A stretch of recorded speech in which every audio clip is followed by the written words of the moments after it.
Hi, my name's Anthony, and on today's video we're going to be going over the Black Knight expansion from Kingdom Death Monster. Now, just like any other expansion that I've done, this is not going to be an entirely story-free, spoiler-free overview. I'm just going to go ahead and tell you just how fucking badass this thing is.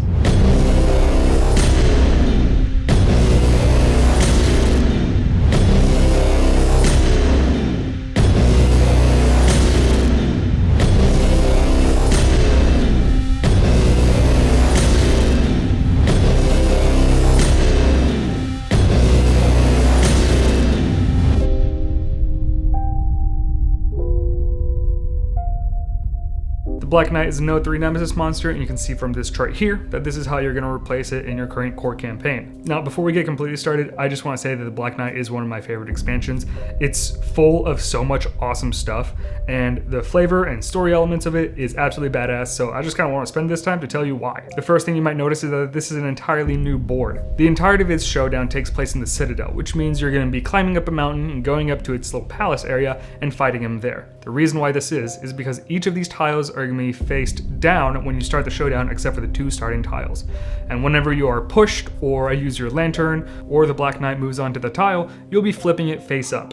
Now, why this is important is because each of those edges are the edge of a cliff, and if you get knocked back or get pushed into the edge, you will be falling down and needing to roll on a die to make sure that you can still keep your ground. The board is also strewn with lanterns and urns that if you're knocked back into them, you'll take damage. But once you do, then it's rubble, and then it's going to act a little bit differently. However, the key things on these showdown boards are the statues and how they work. Since this showdown is heavily based on you getting knocked back and getting thrown off of the mountain, these elastic statues are going to be knocking you back even more if you're knocked back into them, essentially treating you as a type of pinball machine-esque thing. It's fucking awesome. These tiles are also randomly placed, so every time you're going to fight this guy, it's going to be completely new terrain, which is really freaking awesome. The reason why this is important is because every time you get knocked off of the mountain, you're going to be adding the remaining of your knockback to the roll, or minusing it, and then that's what you're going to have to roll on the table to see if you still hang on or if you just straight up die. Now, story-wise, the Black Knight is just a guardian that's been driven mad by the lack of sleep and the constant barking in its citadel,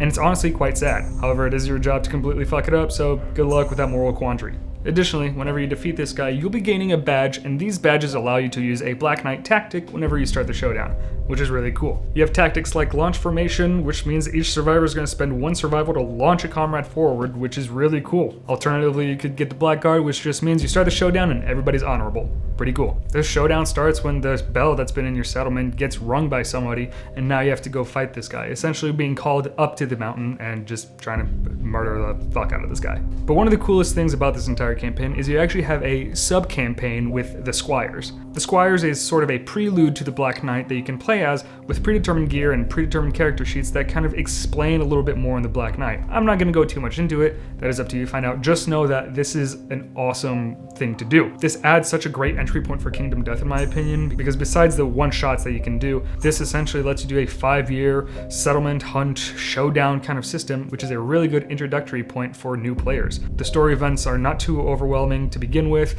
and it's actually just a really cool thing, and just puts so much character into the Black Knight, and I honestly love it. The Squires you get for this campaign are also badass as hell. You have Kane, Elle, Lola, and Owen, which all have their own character sheets and their art cards, which is absolutely freaking awesome. You also get 3 new disorders, which, if you know me, I'm a big fan of disorders. You get Prophobia, Dishonorable, and Maladroit, which goes from whenever you suffer knockback, you gain that much brain injury, or you can't leave if you're insane, or whenever you end your turn on terrain, you're knocked down. Now, like I said, the entire terrain is set up in a way where you're essentially a pinball in a pinball machine, and the thing that's flinging you is the Black Knight.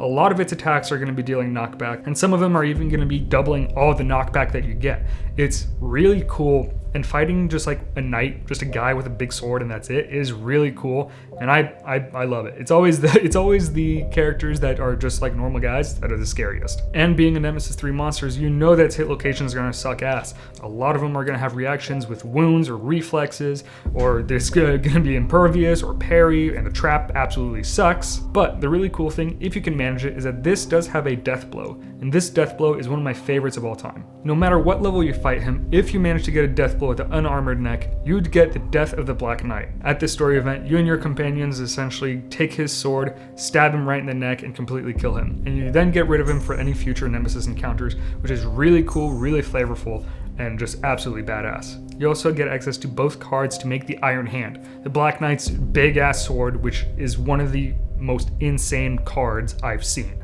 Additionally, you're then able to kind of plunder the Citadel and just grab a bunch of stuff, which is really cool. I'm not going to go too much into it because it is worth checking out yourself. Now, besides that big ass sword, what are the cool things that you get? Why do you want this? Why? Well, first let's go into secret fighting arts. You get 2 of them. You get hard-headed and secret code. Hard-headed just means that all damage to your head are reduced by 1. And sacred code is once per showdown, knock down absolutely everybody and everything. Super cool. In terms of fighting arts, you get some like Piercer, Escape Artist, and Feral Strength, which give you +1 strength and insane, precision 1 on daggers and sword, and if you were to be inflicted any after damage effects, you can roll a dice and ignore that effect. The weapons that you can get from this guy are also really cool.